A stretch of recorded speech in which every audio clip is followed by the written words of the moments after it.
Today's book has one of my favorite characters. It's Walter the Farting Dog. This one is Banned from the Beach by William Kotzwinkle, Glenn Murray, and Elizabeth Gundy. Illustrations by Audrey Colman. Now, if you're familiar with Walter, you know that he tends to get into trouble, but he also tends to help people and get people out of trouble. So we'll have to see what this one is about.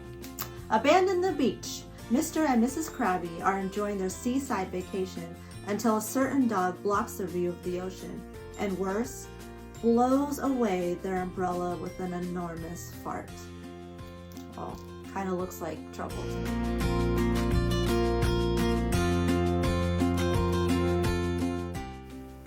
Walter the Farting Dog, Banned from the Beach.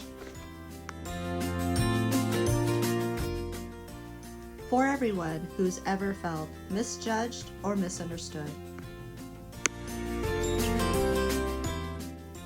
Mr. and Mrs. Krabby were having a ton of fun.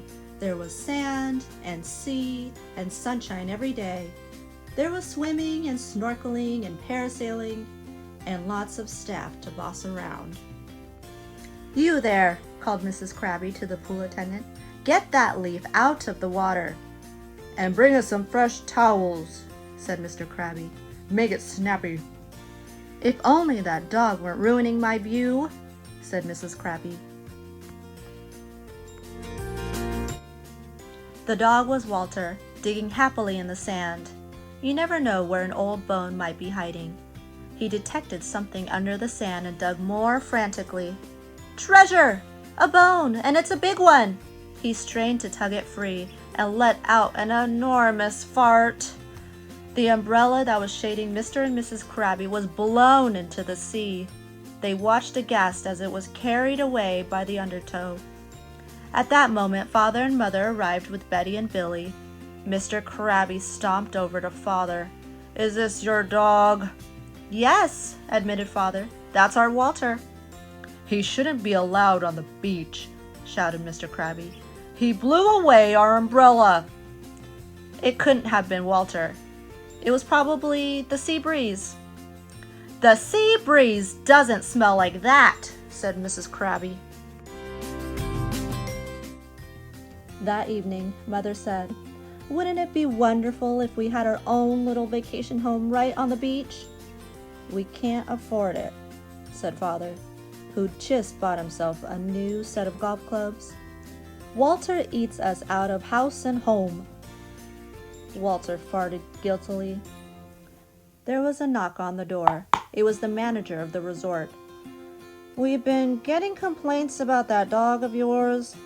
We can't allow him on the beach." "I didn't see any rule against dogs in your brochure," said Father. "It's a new rule, and it starts today."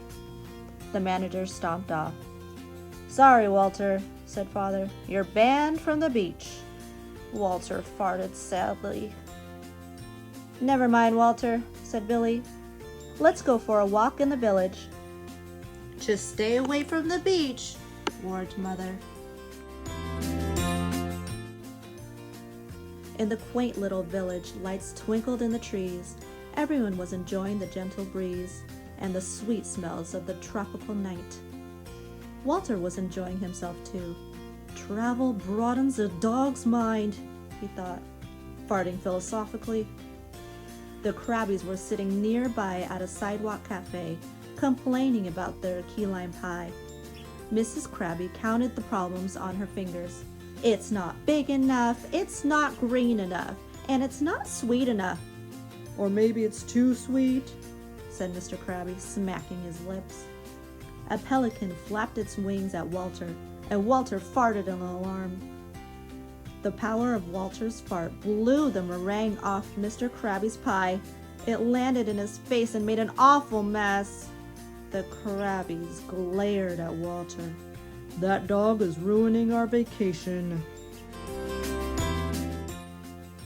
Next morning, Father got a phone call from the chief of police. "I've had serious complaints about your dog," said the chief. "I'm afraid we can't allow him on our streets." Father hung up. "Sorry, Walter, you're banned from the village." "But where can Walter go now?" asked Billy. He's grounded, said Father. He stays inside. That's not a very nice vacation for Walter, said Betty. Walter farted. Need I say more? Asked Father. When everyone went out to have fun, Walter stayed inside with his nose pressed against the window. Well, thought Walter, I'll just have to make the best of it. He sniffed around for something to eat and found a sack of strange-looking tropical fruit. The label said, "Cook thoroughly. Do not eat raw." Since Walter couldn't read, he ate it anyway. Then he went to snooze in the sunshine pouring through the window.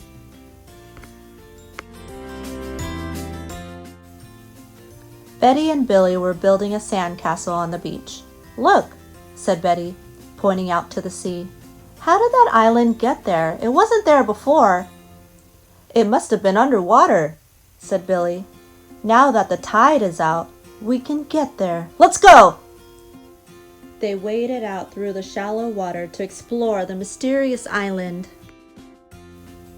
This is the sort of place where you find buried treasure, said Billy, beginning to dig. Suddenly, something shiny glittered in the sunlight. I knew it, yelled Billy, holding up a nickel. We're rich, yelled Betty. Mr. Krabby sat up under his new beach umbrella. Those nasty children seem to have found something. The Krabbies waded out to the little island. Let me help you, said Mr. Krabby, pushing Billy aside. Mr. Krabby found an old rusty key and waved it triumphantly. I have a feeling this will unlock something very important, he said. Sure enough, 10 minutes later, he dug up a door, and the key fit perfectly. Maybe we'll find a whole vacation house, said Betty. Though they dug for hours, they didn't find anything else, and they didn't notice that their island was shrinking. The tide was rising fast, and the waves began to lap at their feet. Betty looked up and gasped, How did the beach get so far away? It's the tide, cried Billy. We're marooned. Out of my way, shouted Mr. Krabby and leaped into the water. Mrs. Krabby dove in after him, followed by Betty and Billy. They swam as hard as they could, but the undertow was too strong. The current swirled them around and dumped them back on their shrinking little island. Our only hope is to build a raft, said Mr. Krabby. Walter woke from his nap with a bad feeling. Betty and Billy must be in trouble. Walter's stomach was rumbling like a volcano from the tropical fruit that should have been thoroughly cooked. But he ignored it and raced to the screen door. Locked! He stepped back and charged, bursting through the screen, leaving a Walter-shaped hole in the door. Walter ran to the beach and saw 4 figures in the distance with the water rising around them. Mr. and Mrs. Krabby were launching their raft. Billy was trying to help Betty. All Walter could see of Betty was her little head above the surface and her arms waving frantically. Walter plunged into the surf. Shooting pains twisted him around and flung him back onto the beach. Was it a cramp from swimming too soon after eating? No, it was the tropical fruit that should have been thoroughly cooked. Walter, save us! Cried Billy. Walter struggled to rise, but the gases produced by the tropical fruit that should have been thoroughly cooked chose this moment to erupt with terrible force. The tropical fruit fart produced a boom that was heard along the coast for miles. Coconuts blew off the trees, and the Krabbies, clutching their new umbrella, were blown away to the Sandwich Islands. The waves parted around the little island where Betty and Billy were stranded. Layer upon layer of sand and shells were pushed aside, leaving a pathway across the ocean floor. Betty and Billy ran toward shore. Halfway there, Billy tripped on something, jutting from the ocean floor. Walter raced out to help him. It's a treasure chest, cried Billy.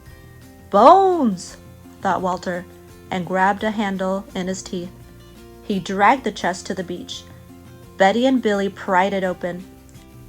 Walter was disappointed to see that it only contained jewels and gold. With the money from the treasure, Mother and Father bought the vacation home of their dreams. There was sunshine every day. There was golf and snorkeling and parasailing on the gentle breezes. Experts said it was the most important treasure uncovered in a century. But Betty and Billy disagreed. "Walter," they said, "you're the greatest treasure of all."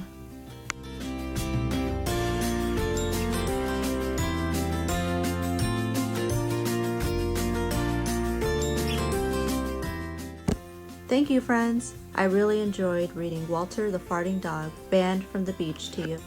I wonder if you have a pet that you love unconditionally, just like Betty and Billy. Please don't forget to like and subscribe to Miss Dana's channel. Bye, friends, and see you soon.